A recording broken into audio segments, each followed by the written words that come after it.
But I don't have all sorts of interesting chemical blurb. Thanks, Chris. That actually was fascinating. So Sue prompted us to talk, and I hope I don't bore you all to tears with an unscience talk. But really, the abstract that you circulated, Sue, really appealed to us. It resonated. The wicked problems. We all face wicked problems every day, and we get overwhelmed by them quite regularly. And we have found ways to be not overwhelmed, I'm not sure what the opposite is, by a process of collaboration and dealing with problems in a slightly different way rather than in a very scientific approach. I'm not sure which of these is the goodie, not that one. Not that one either. Where's exit? I see my arms are getting too short. Oh, I'm trying to go to the next slide without using the screen. Okay, I'll just use back to manual. So Matatiele, for those of you who are not lucky to have been there, sorry, there's not even a pointer here. You see, in Matat we even have pointers that work. Okay, which button do I press? Middle, there's two on the side.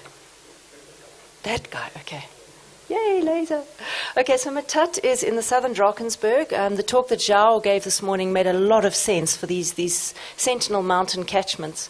So we feel like we really are the center of the universe. We are the center of the strategic water source areas in southern Africa, which most of you know form less than 10% of the surface area, but are almost 60% of our fresh water supply.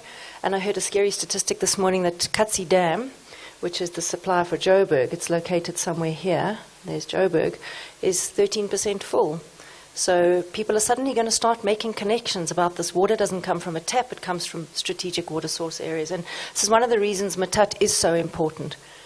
So we are about 250,000 citizens in the Matatiele local municipality. It's a very rural area. It's located at the foothills of a montane grassland area. We have 6 different grassland veg types. It's a magnificent, beautiful place. Very rich in biodiversity. I know Ralph has been trying to help us bridge the black data hole for a long time with the Transkei Eastern Escarpment. Beautiful surface seeps. They're about the only water that we have at the moment. Most of our other water systems and rivers, surface water has dried up.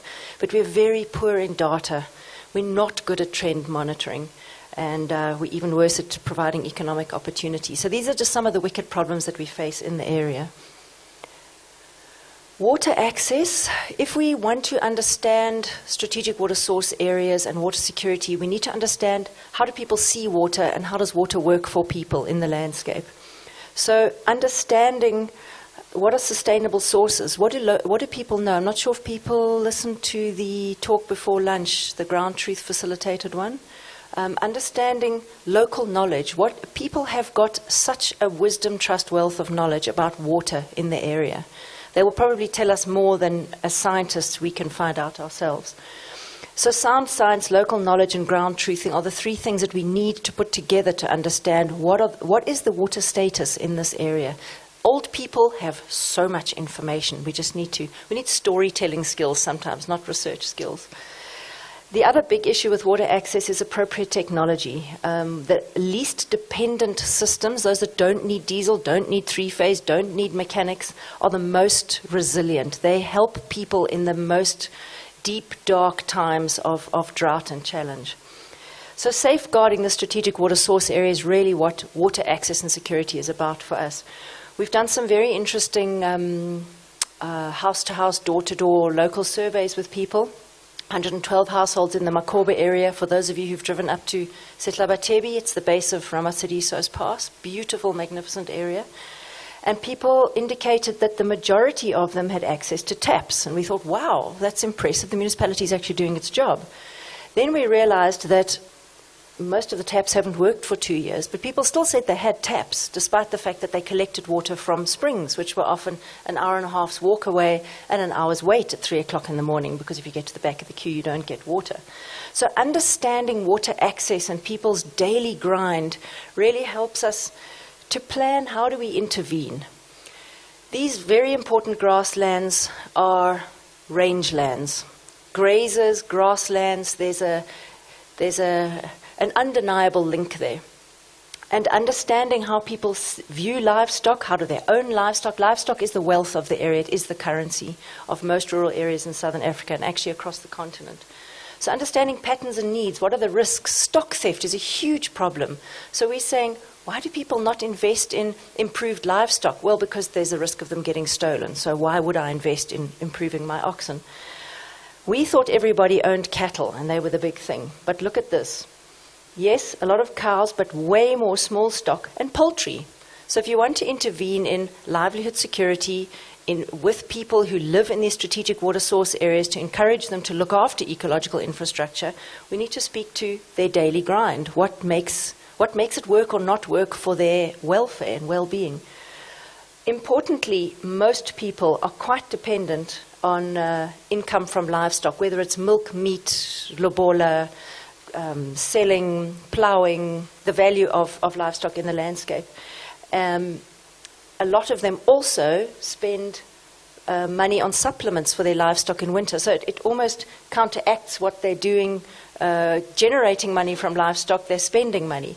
But this, never waste a good crisis, has stimulated a wattle-based fodder opportunity. I'm not sure if people are aware that black and silver wattle, Mearnsii and Dealbata, have 18% protein content. It's got a very high tannin level, so it's not nice to eat unless you're a goat. But if you mix it with urea and salt and a bit of molasses, it's actually quite palatable. So all these little problems and challenges and droughts have sparked opportunities. We now are making wattle-based fodder, and people are using it and not having to spend 6,000 Rand a winter at TWK. So one of the big things we've done, and I think this is what Matat is starting to become famous for, is the mobile auctions, the Meet Naturally initiative, which is really a system of linking cattle management in restoring an indigenous resting system, rotational rest system, bringing back an old system which was called Mabuela or Dobogasi in the Eastern Cape, through conservation agreements. So negotiating with grazing associations which areas are important, with good governance and the chiefs and the headmen back on board, which areas are important to restore, so there's a bit of science in there as well, which are most degraded and which have most capacity to be restored, is then linked with these auctions. So grazing associations sign agreements with a conservation agent, and if they comply, they get a way reduced, commission that they pay on the animals that they sell. So this has been a great incentive for people to start looking after their ecological infrastructure. Livestock are important, having better ground cover. Obviously, there's better rainfall absorption and water retention, and we're starting to see this because we monitor compliance with these conservation agreements with the grazing associations. And this is about as sciencey as we get. Mark, this is our deep citizen science. Measuring soil carbon with funny little stoves in the field. I was very glad to see Linda Gutle or somebody else is using the same system. Yes, we're not too far off track. DPMs looking at above ground biomass, Levi Bridge for looking at composition, and we're slowly seeing a change in grassland to a better grassland state. I'm not sure if any of us still have, if there are true climax grasslands left in southern Africa, so I want to avoid the climax grassland word, but we definitely are on a trajectory towards recovery. One of our big challenges, and I think we have mentioned it, is alien invasive plants. Huge problem.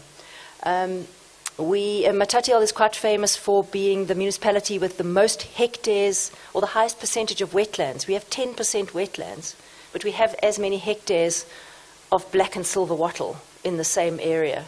Obviously not in the wetlands, but there's a big water imbalance there. So we've been looking at 4 states or types of land management. Degraded grassland, you can see there's basically no grassland left. Cleared and unrecovered, which is really the first step. Cleared and recovering, you can see there's some basal cover. And then healthy grassland. We do have lots of beautiful tarns and seeps, Chris. It's a magnificent area to come and do some research. And what we've found is the basal cover in these 4 different management types is vastly different.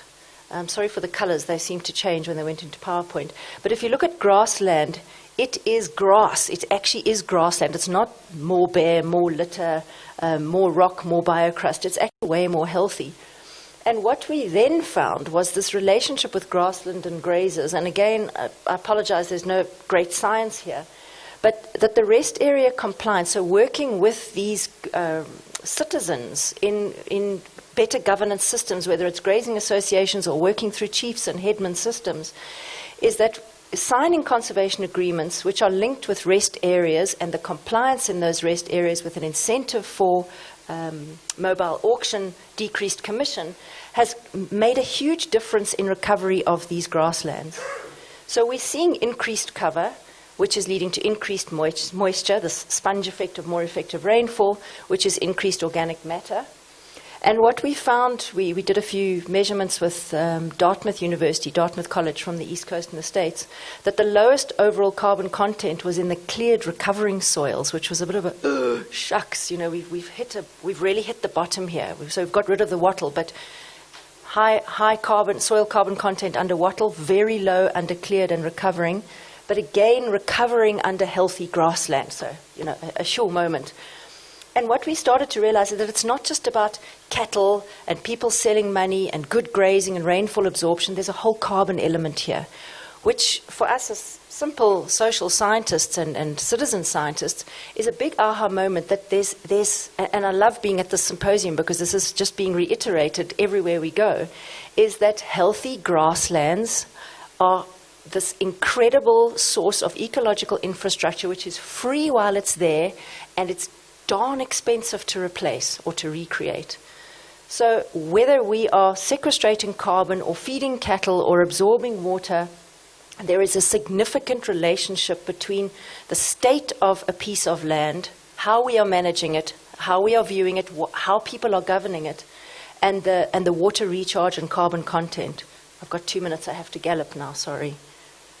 So the big how, and we often get confused between restoration and management. We are working from bad, the wattle, the first state, or the nasty state, which is alien plant dominance, with restoration interventions to almost, we call it ground zero, which is that it's the worst. There's no cover, but there's no wattle. There's also no carbon absorption. But then we can move towards management and climax grassland. I hope that's not my alarm to stop talking. So this has really informed how we intervene. How do we work with people? How do we bring in the governance and the research elements? Kevin has seen this place, and we need to go back then do some more composition analysis.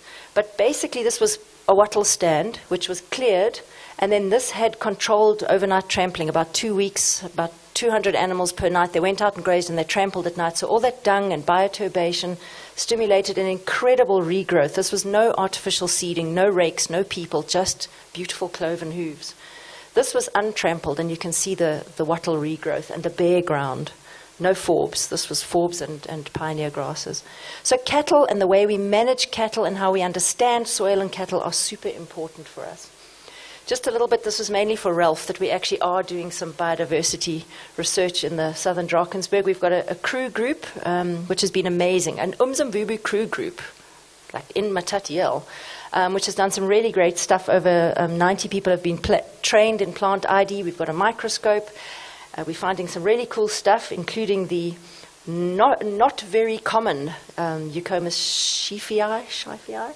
And importantly, we have an inet project. Please go and have a look at iNaturalist. It's an amazing platform. I think there's a presentation later on. We have an Umzimvubu Watershed project, which is starting to gather some great stuff. We also have, and this has emerged out of working with the governance structures, this green outline is a watershed park, which hopefully will be 50,000 hectares of either nature reserve or protected environment. 6 chiefs, all buying in, Department of Land Affairs, Water Affairs. I'm going to stop in 30 seconds. And the grazing agreements, conservation agreements, are where the stars are. So how do we learn? We know how we learn. I'm not going to go through that one. But our big lessons are that research must have reason. It must mean something to people. Just research for the sake of getting a PhD, sorry. You can shoot me down, but sorry. Research must have outputs. We need to consult to solve these problems. Guys, we have millions of research questions. Come to Matatiele, come to the Eastern Cape, come to the Umzimvubu catchment. We have got thousands of questions. not being overwhelmed, pick your battles, bite-sized chunks. And this is mainly for the practitioners and the implementers. And collaborate and celebrate. We've got so many great things to be happy about, including thrashing the English. Sorry, Chris. But yes. So in closing, our research outputs must inform how do we change lives. Lives are part of this. Lives are impacted by everything we do. It cannot just be about diatoms or species. It's got to link with us guys. We're the guys who cause the problems. We're the guys who can solve them. So thank you.